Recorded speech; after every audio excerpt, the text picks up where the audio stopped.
സുവർണനാവ് Vishnu K R.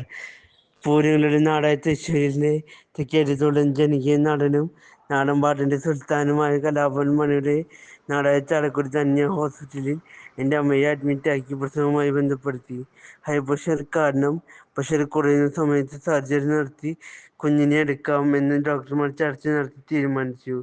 അല്ലാത്ത സമയത്ത് എടുത്താൽ കോംപ്ലിക്കേറ്റഡ് ആണ് എന്ന് ഡോക്ടർമാർ വിലയിരുത്തി. എൻ്റെ അച്ഛനെ വിളിച്ചു വരുത്തി ഡോക്ടർ പറഞ്ഞു, ഹൈ പ്രഷർ കാരണം പ്രഷർ കുറയുന്ന സമയത്ത് നിങ്ങളില്ലെങ്കിലും ഞങ്ങൾ സർജറി നടത്തി കുട്ടിയെ പുറത്തെടുക്കുമെന്ന് മുൻകൂട്ടി ഡോക്ടർ അനുവാദം വാങ്ങിച്ചു. പക്ഷേ സർജറി ആവശ്യമില്ലാതെ തന്നെ ഞാൻ ഭൂമിയിൽ പിറന്നു. മലയാളം തുലാമാസം ഉത്രാടം നക്ഷത്രത്തിൽ 1995 ഒക്ടോബർ 30 തിങ്കളാഴ്ച വൈകുന്നേരം 4 മണിക്ക് വെറും 1.3 തൂക്കത്തോടെ കളപ്പുരയ്ക്കൽ വീട്ടിൽ രാമൻ്റെയും ശാന്തനും മകനായ ഒരുപാട് സങ്കീർണതകളോടെ ഞാൻ ജനിച്ചു. കീഴായി ഒരുക്കി നോക്കിയിട്ടും കുഞ്ഞ് കരയുന്നില്ല. അന്ന് അവിടെ ഉണ്ടായിരുന്ന കുട്ടികളുടെ ഡോക്ടർ ലൂയിസ് എന്നെ എടുത്തുകൊണ്ട് വെന്റിലേറ്റർ റൂമിലേക്ക് ഓടി. അങ്ങനെ ജനിച്ച 15 ദിവസം വെന്റിലേറ്റർ റൂമിൽ ആയിരുന്നു എൻ്റെ വാസം. പ്രസവിച്ചു കഴിഞ്ഞു ഇത് ഞാൻ വെന്റിലേറ്ററിൽ കിടക്കുമായിരുന്നു. ഡോക്ടർ അച്ഛനെ വിളിച്ചു വരുത്തി പറഞ്ഞു, കുട്ടി പാൽ വലിച്ചു കുടിക്കുന്നില്ല, അതിനുള്ള പ്രതിരോധശേഷിയില്ല.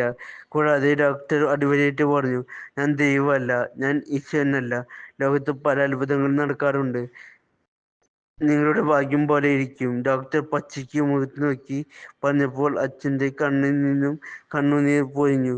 5 ദിവസത്തിന് ശേഷം പതുക്കെ പാൽ വലിച്ചു കുടിക്കാൻ തുടങ്ങി. അപ്പോൾ ഡോക്ടർ പറഞ്ഞു, ഇനി നമുക്കൊരു പ്രത്യാശയ്ക്ക് വഴിയുണ്ട്, ഇനി നമുക്ക് ധൈര്യപൂർവ്വം മുന്നോട്ട് പോകാം. വഴി തുടർന്നു. പിന്നീട് 5 ദിവസം ശേഷം വെന്റിലേറ്ററിൽ നിന്ന് സ്പെഷ്യൽ വാർഡിലേക്ക് മാറ്റി. 1 മാസക്കാലം ആശുപത്രിയിലായിരുന്നു. ഒരു 3 മാസത്തിന് ശേഷം ആണ് എന്നെ ഒന്ന് കുളിപ്പിക്കാൻ തുടങ്ങിയത്. പിന്നീട് അവിടെ പോകുമ്പോഴും കാറിലായിരുന്നു എൻ്റെ യാത്ര. അച്ഛൻ ചില സമയങ്ങളിൽ തമാശ രൂപത്തിൽ പറയുമായിരുന്നു, വിഷ്ണുവിനെ എവിടെയെങ്കിലും കൊണ്ടുപോകണമെങ്കിൽ കാർ പിടിക്കണം, കാരണം ആള് VIP ആണെന്ന്. അപ്പോൾ അമ്മയുടെയും ചേച്ചിയുടെയും എൻ്റെ മുഖത്ത് നോക്കി ചിരിക്കുമായിരുന്നു. ഈ വാക്കുകൾ ഞാൻ വലുത് ആയിരുന്നിട്ടും പറയുന്ന വാക്കുകളായിരുന്നു. വളർന്നു തുടങ്ങിയപ്പോൾ എല്ലാ സാധാരണ കുട്ടികളിൽ നിന്നും വൈകിയാണ് ഞാൻ തുടങ്ങിയത്. നടത്തം ആയാലും സംസാരമാണെങ്കിലും അങ്ങനെ എല്ലാം.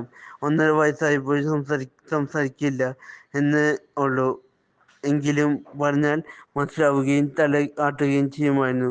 പിന്നീട് 3.5 വയസ്സ് ആയപ്പോൾ പതുക്കെ സംസാരിക്കാൻ തുടങ്ങി. യാ, യാ, ഷ, ഷ എന്നീ അക്ഷരങ്ങൾ ശരിയായ ഉച്ചാരണം ഉണ്ടായിരുന്നില്ല. സംസാരിക്കാൻ തുടങ്ങിയപ്പോൾ എന്ത് കണ്ടാലും ഇതെന്താ, ഇതെന്താ ഇങ്ങനെ എന്നൊക്കെ ചോദ്യങ്ങൾ ചോദിച്ചു അച്ഛനെ വീർപ്പുമുട്ടിക്കാൻ കൊണ്ടേയിരുന്നു. ജോലി കഴിഞ്ഞ് വന്ന ശേഷം അച്ഛൻ ദേഷ്യം വന്നിട്ടുണ്ടെങ്കിലും അത് പുറത്ത് കാണിച്ചിട്ടില്ല. പക്ഷേ അച്ഛനെ സ്ട്രൈക്ക് ചെയ്ത കാര്യം, ഇതുപോലെ ഒരു കുട്ടി ഇങ്ങനെ പെരുമാറുമ്പോൾ അവനിൽ എന്തോ ഒന്ന് ഒളിഞ്ഞിരിപ്പുണ്ട് എന്ന് മനസ്സിലാക്കി. 4-4.5 വയസ്സായപ്പോഴേക്കും നടന്നു തുടങ്ങി. വീട്ടിലാകെ വിഷമമായി. പിന്നീട് പതുക്കെ നടന്നു തുടങ്ങി. പിന്നീട് സ്കൂളിൽ ചേർത്തു. അതിനുള്ള ധൈര്യം എൻ്റെ വീട്ടുകാർക്ക് കിട്ടി. പോകാൻ മടിയൊന്നുമില്ല. കൃത്യമായി സ്കൂളിൽ പോകും. കൃത്യമായി കൊടുങ്ങല്ലൂർ തലപ്പൊലിക്ക് വള്ളലിക്കാവുമ്പത്തിൽ മരം എന്ന വാദ്യോപകരണം ചുവന്ന പട്ടിൽ പൊതിഞ്ഞ് ഒരു പ്രത്യേക രീതിയിൽ ഒന്ന് ജുബ്ബയും മുണ്ടും അണിഞ്ഞ് പോകുന്നത് കൗതുകത്തോടെ നോക്കി കണ്ടിട്ടുണ്ട്.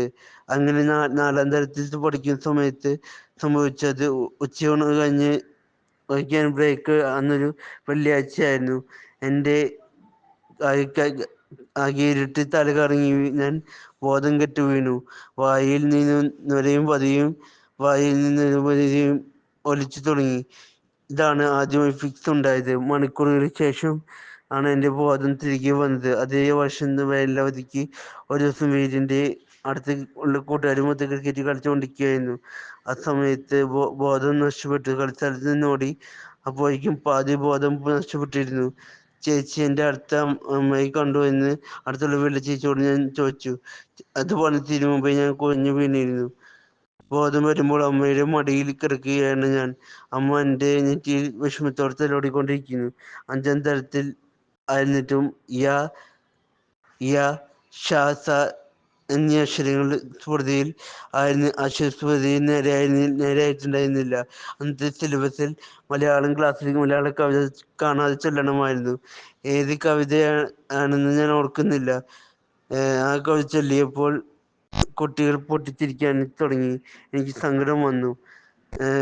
കണ്ണുനീർത്തുള്ളികൾ തോരാതെ പെയ്തു തുടങ്ങി. ടീച്ചർ എന്നെ ആശ്വസിപ്പിച്ചു.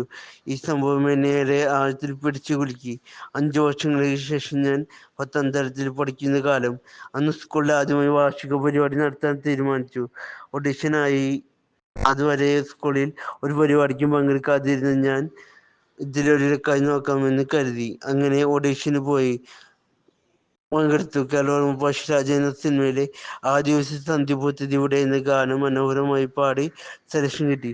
സ്റ്റേജിൽ ഇതിൽ നന്നായി പാടി എല്ലാവരും കയ്യടി വാങ്ങി. ഇതാണ് എൻ്റെ ലൈഫിൽ നടന്ന ആദ്യത്തെ ഏറ്റവും ഇമ്പോർട്ടൻ്റ് ആയിട്ടുള്ള കാര്യം. എല്ലാവർക്കും നന്ദി, നമസ്കാരം.